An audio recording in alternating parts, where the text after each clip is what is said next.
Like a Dragon Infinite Wealth is a contender for my Game of the Year already. Even if it was released in 2023, it probably would have been my actual Game of the Year, which is a bold statement to make considering what came out that year.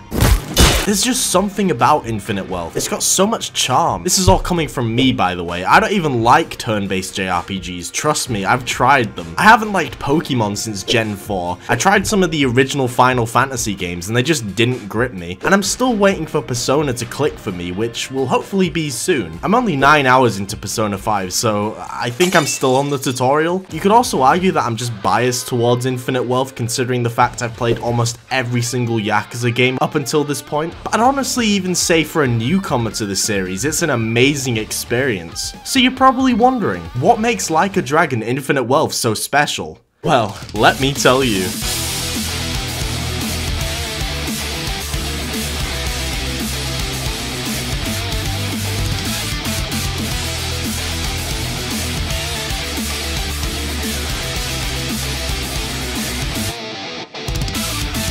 Like a Dragon Infinite Wealth is peak. Not only is it the best JRPG I've ever played, but I could also argue that it might be the best Yakuza game I've ever played. Now before I get into it fully, I just want to say the only spoilers that will be in this video are ones that have already been in promotions and trailers, so they aren't really spoilers to begin with, but you know, just wanted to give you the heads up regardless. In the game, you play as Ichibal's Kasuga. Ichiban Kasuga. Oh. I was right, sorry, my bad. The best protagonist in any piece of media ever created. He also has undiagnosed schizophrenia. Now, the previous Yakuza games have always had real-time combat, whereas after the 7th game, it suddenly went turn-based, all because of an April Fool's joke. The writers went above and beyond with why this was, actually giving an explanation for the change in gameplay. See, Ichiban grew up with the game Dragon Quest, a JRPG series that is absolutely huge in Japan. It's also a very traditional turn-based JRPG, like the most vanilla-ass one you could play. Ichiban likes to see himself as a protagonist of a Dragon Quest game, occasionally even referring to himself as the hero,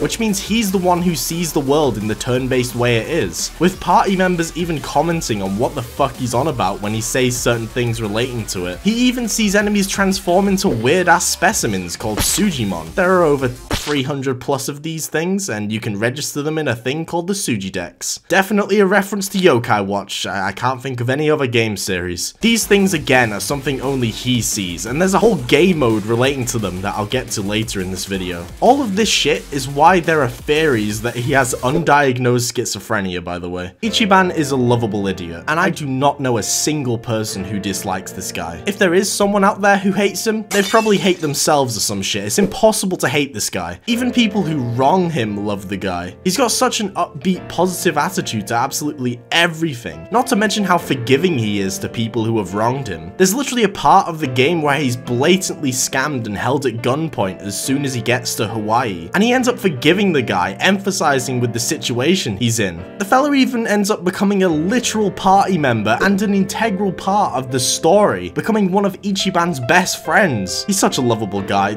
I'd be friends with him if he was real. Then there's the second protagonist, the man, the myth, the legend, the Dragon of Dojima himself, Kazuma Kiryu, who up until this point has been the main protagonist for almost every single Yakuza game before the 7th. And like I said earlier, those games were all in real time with their combat systems. But unlike those games, his combat is turn-based in Infinite Wealth. So what's the deal with that? Well, Kiryu isn't in his prime anymore. He actually has the big C, weakening him, meaning he needs comrades by his side to assist him in fights. It's not as deep as why Ichiban sees everything the way he does. He just makes a comment how being around him for so long has rubbed off on him, to the point where he even starts seeing the Sujimon in encounters. There's a catch with Kiryu though. There are times where he can unleash the dragon and get a small amount of time to go back to his prime, literally destroying the turn-based menus. And when this happens, it turns the game into the real-time combat Yakuza that we all know and love.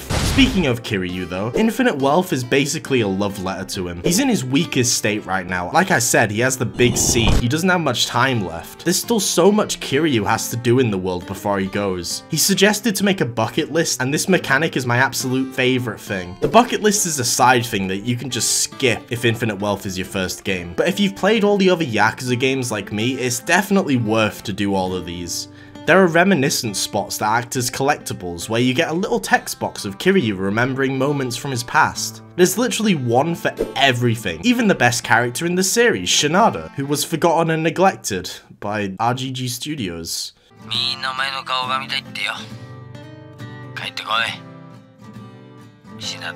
The turn-based combat is both simple and also really in-depth, which makes no sense, but I'll try and explain why. So there's your simple shit in any JRPG. Basic ass attacks and special attacks that cost MP that can do all kinds of things. That's the simple part of Infinite Wealth's combat. It's just the standard shit, but there's so much more here. For starters, you can freely move within a radius when it's your turn, which can help let you do more damage with a thing called proximity attacks when you're close enough to an enemy. There are also back attacks which do even more damage if you're lucky enough to be behind one. You can also pick up objects from the environment around you to cause even more havoc. Oh, and because fights are happening in real time around the world, you can use the environment to your advantage. So if you're right next to a main road, you can do this. Ooh, that's a lot of stuff. And I haven't even mentioned the fact you can switch fighting styles in the turn-based system with Kiryu's exclusive Dragon of Dojima job. Oh shit, the fucking job system. I haven't even talked about that yet. So with a lot of JRPGs, certain party members represent a class, like a warrior, mage, all that shit. The jobs are what Infinite Wealth does to represent this. However, it's not shit like a warrior or a mage like you'd see in a fantasy JRPG. Instead, it's actual jobs, like a chef or a breakdancer. Okay, they aren't all jobs, but they're all diverse and different from each other. Obviously some are better than others, but they're all an absolute blast to use. In Infinite Wealth, you unlock them by doing a holiday activity where a certain character has a revelation of something they've just experienced, and how they can utilize it as a fighting style. So there's the combat. There are some other things I haven't mentioned yet, like pound mates that act as summons, but I want to move on to other shit because this game is huge. There is so much side content in Infinite Wealth, I'm not exaggerating. Not only are there 52 sub-stories which are basically side missions, these are so absurd. Like, you can have one sub-story where you're trying to set your pet crawfish Nancy up with another crustacean, and then there's one where you find a UFO which turns out to be a Roomba that's a recurring character in the fucking series, and you have to fight the thing, and once you do, you get it as a summon during fights, and this is what it does. Oh, and there are so many minigames that could be their own game entirely. Oh, and of course we can't forget the karaoke. I used to worry about life. I used to worry about the world. I used to worry about my followers. I lost you. I lost myself. I bought a new dishwasher. I don't think I got the right kind. For my thing anyway. I need to talk to the guy at the store again.